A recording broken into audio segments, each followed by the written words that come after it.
going to crack on right now with our next hack. Some of you already know this person.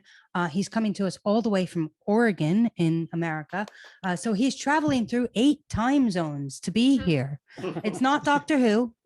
Not Doctor Who, although he is something of a puzzling guy. Please give a warm welcome to Matt Jones. Thank you. Well, hi, everybody. My name is Matt Jones. You know, I'm pretty sure I'm the only American in this lineup. So just, is anybody here from the U.S.? First of all, let's find out. Anybody? Well, there's me. I wanted to narrow it down if there was anybody from the West Coast of the U.S., but I don't think there is. I did want to check if there's anybody here from my apartment complex, though. Well, that one's much better because I really didn't feel like changing my Wi-Fi password right now. So anyways, I'm from the Pacific Northwest. I'm living near Portland, Oregon. Fun fact, about 5 years ago, this area went from completely normal to a marijuana dispensary on every corner. Now, I'm cool with it. I'm totally cool with it. It's all highly regulated and legalized, but how do you spot a dispensary? Well, it's easy. First thing, they're all painted green. You know? It's not much for subtlety, but it's not like the target audience needs any nuance. There's a big old green cross on the front because it's medicinal, I guess. I don't know. You could convert any old building. For instance, I saw somebody buy an old pizzeria, and that wasn't fooling anybody. Like, you're going to get some dude walking in. He's like, well, I saw those old ovens in the back, but I came here to get baked, man, but not like that. Come to think of it, if I were in business, nobody has ever sold marijuana and pizza in the same place that I know of legally. But, you know, think about it. All your customers already have the munchies. You could get creative with your pizza names. Like, you could do deep dish pie high or tokeroni, or how about Jesus, I'm so wasted. Just be careful with the oregano is what I'm saying here. Oh, I'm sorry. Oregano. I'm sorry. Translate. I forget my audience. So with all these new dispensaries, how do you explain this to your kids? I mean, I'm a parent of twins. Thank you. Okay.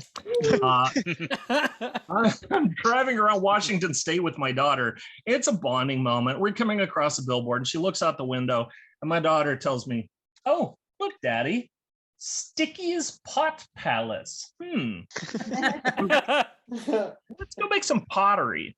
So I have to have the talk with her, but you know, someday she might even invite me there. I'll just. It's okay. But now, with all, you know, this is not going to surprise you at all, but I was one of those gifted, sheltered, nerdy kids who never got into trouble. I blame being naive on skipping a grade. Now, if you're not familiar, that's something we can do in the US. You just take a really smart kid and you just push them a year ahead for science, I guess. Yeah, don't worry. I skipped the least important grade, and that's kindergarten. I think you might call it something different over there. I think you might call it something like reception. Oh, wait. Sorry, you get only one bad British accent. For me, it's going to be that one. I mean, at that age, what do you do in kindergarten anyways? You drink juice and you have nap time. I mean, whatever. I was already napping at a 3rd grade level anyway. So. Now, you know, smart kids got to do something when they grew up, right? So I'm sure you've all been suckered into playing trivia during the quarantine.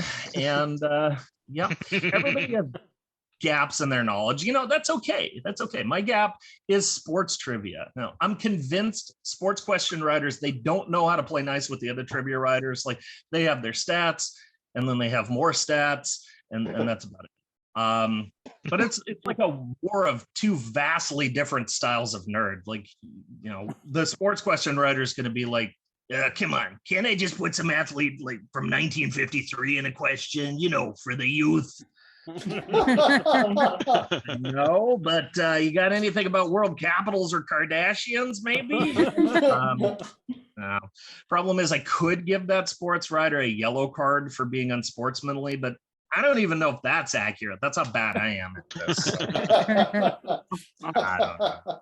Yeah, but what's worse, you remember you playing Trivial Pursuit and you get that orange category, that one that's called sports and games. Yeah. No, that and games part, it's like the writers are being way too easy on everybody. The sports part's bad. Yeah, that's too easy. So the sports writer, they're trying their best, but they're like, come here. There, little dum-dum. You don't know nothing about the ball games, but how about a nice Candyland question instead, eh? It's okay, champ. Is Candyland American too? All right, I have to double check this because okay. Think about it this way.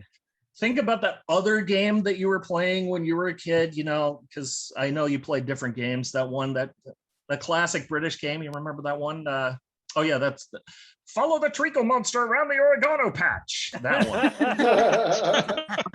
I think that's my time. I'm bad. Have a great evening. Woo!